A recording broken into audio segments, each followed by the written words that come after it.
29 अप्रैल 2022 को, मैं पुनः कह देता हूँ, 29 अप्रैल 2022 को शनिदेव अपनी वर्तमान मकर राशि को छोड़कर कुंभ राशि में प्रवेश कर जाएंगे।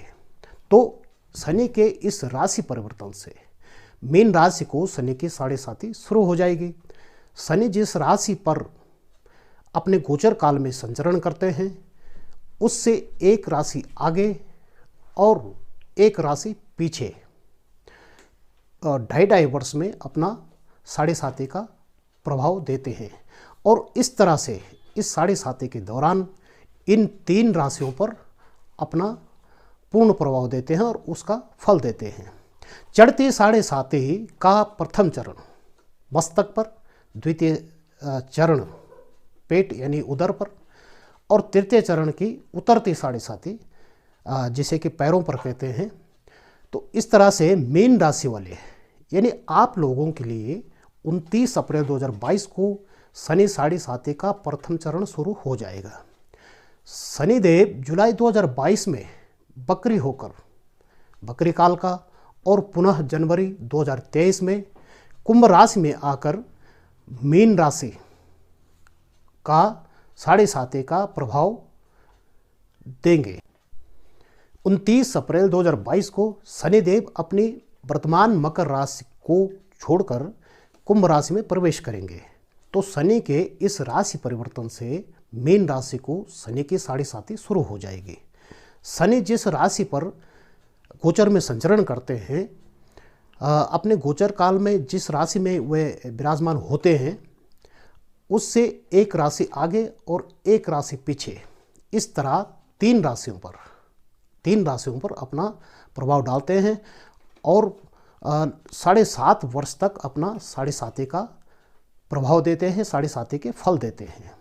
चढ़ती साढ़े साथी का प्रथम चरण मस्तक पर, द्वितीय चरण जो मध्य के साढ़े साथी वो कहते हैं तो उसे मध्य के साढ़े साथी यानी पेट पर और तृतीय चरण के साढ़े साथी यानी उतरती साढ़े साथी पैरों पर होती है।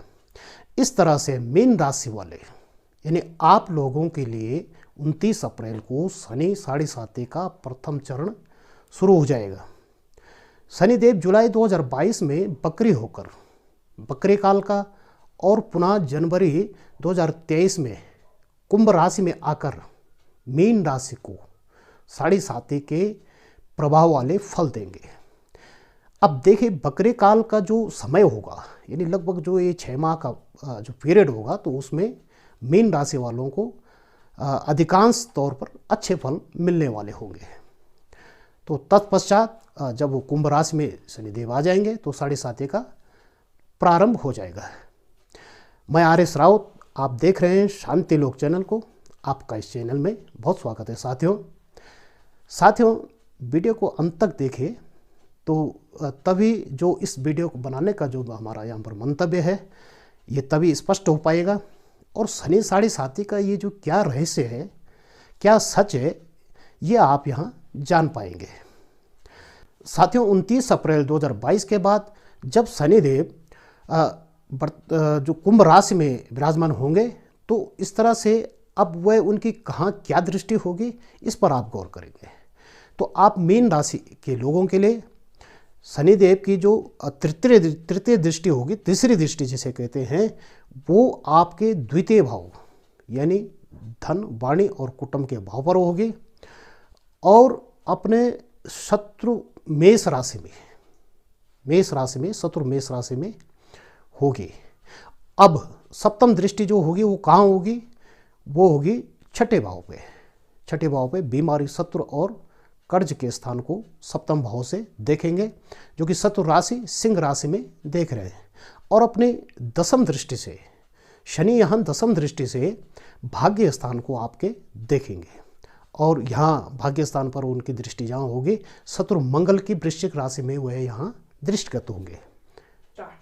साथियों ये गौर करने वाली बात होगी कि शनि की ये जो तीनों ही दृष्टियाँ हैं वह आपके लिए, आपके राशि के लिए अपनी शत्रु राशियों पर पड़ रही हैं।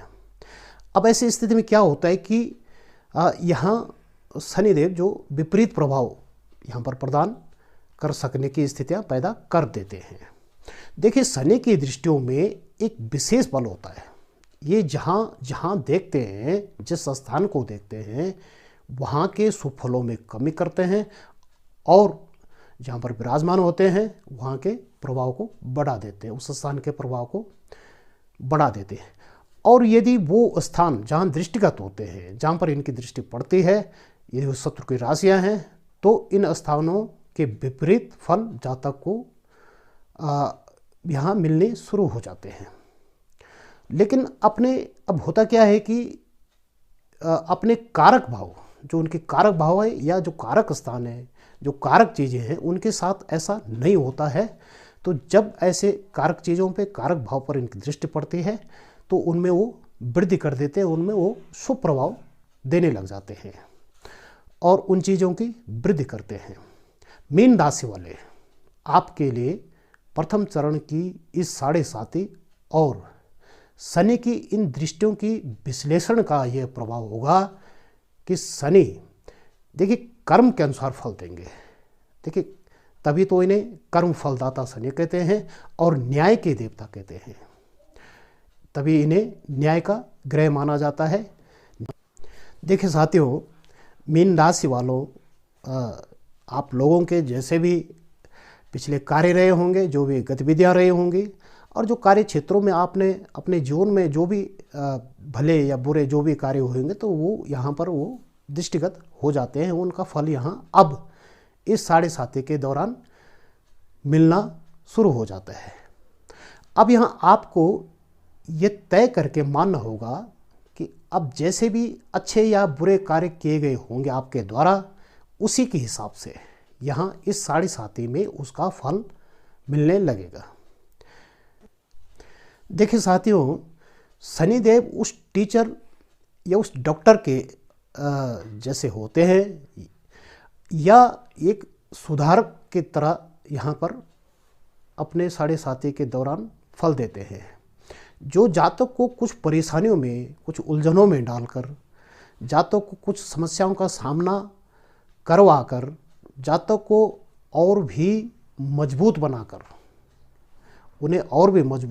उन्हें संघर्षशील बनाकर उनके व्यक्तित्व में निखार लाते हैं। देखिए, सुधार किसका होगा? सुधारने वाले हैं तो सुधार किसका होगा? सुधार उसी का होगा जिसका बिगाड़ हुआ हो। शनिदेव आप मीन राशि के लिए अपनी तीसरी दृष्टि से बेवजह के खर्चों का यहाँ बढ़ाएंगे। ऐसी स्थिति में जातक की वाणी खराब होने लगती है, यानी धन, वाणी और कुटुंब के स्थान पर जो उनकी तीसरी दृष्टि है, उससे आपके लिए ये प्रभाव होगा कि वाणी खराब होने लग जाती है और बेवजह के जो खर्चे होंगे उनमें वृद्धि हो जाती है। जातकों में एक प्रकार की ये लगता है कि जैसे कि अहंकार की भावना पैदा हो जाती है। ऐसे में क्या होता है कि अपनी वाणी, अपने अहंकार के चलते अपने लोग उसमें पराये होने लगते हैं और अपने लोगों से दूरी बनने लग जाती है। इस तरह से अपनों को कोई साथ नहीं मिल पाता और जबकि उनसे इस तरह के बैर विरोध भी बढ़ने लगते हैं। देखिए, अहंकार जब पैदा हो जाता है तो शनिदेव क्या करते हैं कि उस अहंकार को कम करते हैं या उसको तोड़ देते हैं। तो ये चीज़ें हैं। अब अपनी खराब वाणी और अहंकार के चलते जातक ऐसे में क्या करता है कि वो अपने कार्य क्षेत्र, चाहे वो नौकरी करते हों, कोई व्यवसाय करते हों, जो भी वो कार्य करते हैं, वहाँ पर ऐसी स्थितियाँ, विपरीत स्थितियाँ पैदा कर देते हैं जहाँ से उन्हें कुछ लाभ होना होता है, जहाँ से उन्हें कुछ हासिल होना होता है। अब जब इस प्रकार का स्वभाव इंसान का बन जाता है तो कैसे करके उन्हें कुछ लाभ वहाँ पर मिल जाएगा। तो वहाँ पर क्या होता है कि जो काम बनने होते हैं वहाँ पर वो बिगड़ने लगते हैं और स्वयं ही इंसान अपने काम को खराब करने लग जाता है। अब तीसरी दृष्टि यहाँ पर यह भी दिखाती है कि ऐसी स्थिति में मन मस्तिष्क में एक भ्रम की स्थिति पैदा हो जाती है। बुद्धि विवेक ठीक से काम न करने के कारण मानसिक चिंताएं, उलझन बन जाती है। जातक का स्वभाव उग्र होने लग जाता है और उसमें क्या होता है कि छोटी छोटी बातों पे इस प्रकार का उग्रता आ जाती है कि जैसे छोटी छोटी बातों पे उन्हें झगड़ा करने की प्रवृत्ति उसके मन में पैदा हो जाती है। ऐसी प्रवृत्ति बनने लग जाती है। और छठे भाव पर जो दृष्टि है रोग ऋण शत्रु के भाव पर, तो उससे क्या होगा कि कर्ज और शत्रु बढ़ने लगते हैं। और जो पेट के संबंधित रोग होते हैं, जैसे पेट के रोग होते हैं, जैसे पाइल्स वगैरह, देखिए शनि का एक जो स्वभाव होता है, जो जिस प्रकार के वो रोग देते हैं, तो रोग क्या देते हैं कि शरीर की जो गतिविधियाँ होती है, शरीर की जो कार्य प्रणाली है, उसमें वो धीमा कर देते हैं। अब पेट के संबंधित बीमारी है तो उसमें इस प्रकार के रोग देने लग जाते हैं। और दशम दृष्टि से जो भाग्य पर पड़ती है तो भाग्य की उन्नति में बाधाएं आने लग जाती हैं। भाग्य का जो यहाँ पर प्रबल होना चाहिए था वो क्षीण हो जाता है, भाग्य जातक का साथ नहीं दे पाता। अब विरोध और शत्रु कैसे बढ़ते हैं? देखिए, मान लीजिए आपने 5-6 या कभी भी इससे पहले कुछ वर्षों पहले किसी को, मान लीजिए कोई किसी कारण से, किसी गलती से या कारण से कोई थप्पड़ मार दी हो, या किसी को डराया हो, या किसी के बीच कोई झगड़ा कराया हो, डांटा हो, तो अब उस समय वो बात तो खत्म हो गई। लेकिन अब यहाँ क्या होता है कि अब वो व्यक्ति जिसके थप्पड़ मारा हो, अब इस 7.5 के दौर में पुनः उस व्यक्ति के मन में अब यहाँ एक बात आ जाएगी कि आपने इससे पहले जो उसके साथ ऐसा व्यवहार क्यों किया था, थप्पड़ क्यों लगाई थी। तो वो व्यक्ति क्या है कि आज आपके साथ में बदला लेने की लिए सोचने लग जाता है और आपके गले पड़ने पर उतारू हो जाता है। तो ये स्थिति यहाँ 7.5 के दौरान आ जाती है। यानी 7.5 का जो प्रभाव होता है, जहाँ पर आदमी से कोई गलत हुआ हो, जहाँ पर कोई चूक हुई हो, या जहाँ पर कोई ऐसे मामले हो जहाँ पर कुछ गलत हुआ हो, तो वही मामले इस दौरान यहाँ पर आने लगते हैं।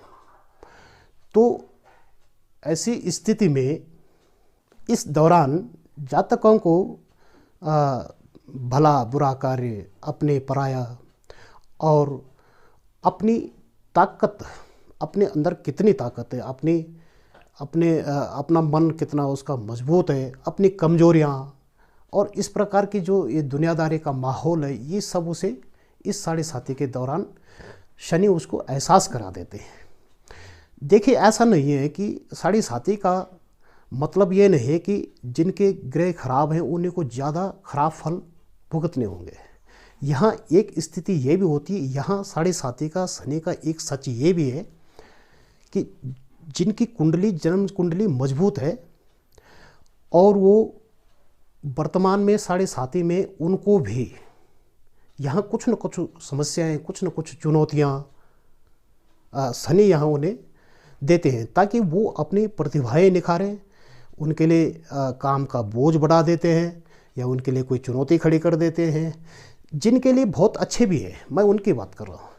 अब उनके लिए क्यों करते हैं? वो इसलिए क्योंकि जब वो काम करेंगे, जब वो चुनौतियों से सामना करेंगे, तो और भी मजबूती से उभर कर सामने आएंगे, उभर कर अपना जीवन और अपने समाज के लोगों के लिए, जो वंचित लोग हैं, जो निर्धन लोग हैं और जो पीड़ित लोग हैं, उनकी सेवा में वो अपना जीवन चलाएं।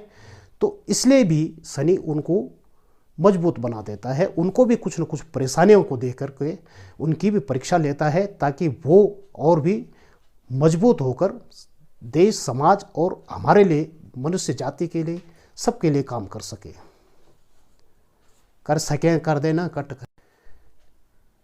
देखिए, जो कार्य है, जो ये हमारी ये सृष्टि का कार्य है, इसको चलाने के लिए शनिदेव अच्छा भी कराएंगे और खराब भी कराएंगे। तो अच्छा कहाँ से कराएंगे? परमात्मा ने शनिदेव को इन कार्यों के लिए विशेष कर नियुक्त किया है, ताकि वो समाज में भलाई के काम भी करा सके। तो जिन लोगों के शनि मजबूत हैं, अच्छे हैं, उन लोगों से वो समाज के लिए भलाई का काम कराते हैं, और बाकी जिन लोगों के लिए वह खराब है या इतने अच्छे नहीं है, तो 7.5 में वह उनका फल देते हैं। अब मीन राशि वालों के लिए इस दौरान क्या उपाय होगा? देखिए, शनिदेव जहाँ पूजा पाठ से प्रसन्न तो होते हैं, लेकिन इससे कई गुना वह अच्छे कर्म यानी अच्छे कार्य, आचरण, व्यवहार से प्रसन्न होते हैं। इसलिए यहाँ पर क्या करें कि समाज के लिए जो कमज़ोर वर्ग हैं, जो कमज़ोर लोग हैं, उनके लिए उनकी मदद करें, नेकी के कार्य करें और बुरे कार्यों से बचें। देखिए, बुरे कार्यों से सबसे पहले बचना होगा। कोई भी उपाय तभी काम करेगा जब तक कोई भी गलत कार्य नहीं किया जाता है।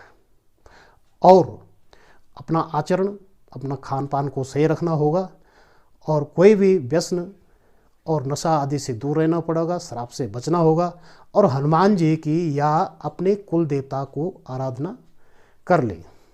गाय की सेवा करें, उसे लाल ज्वार या सफ़ेद ज्वार खाने को दें।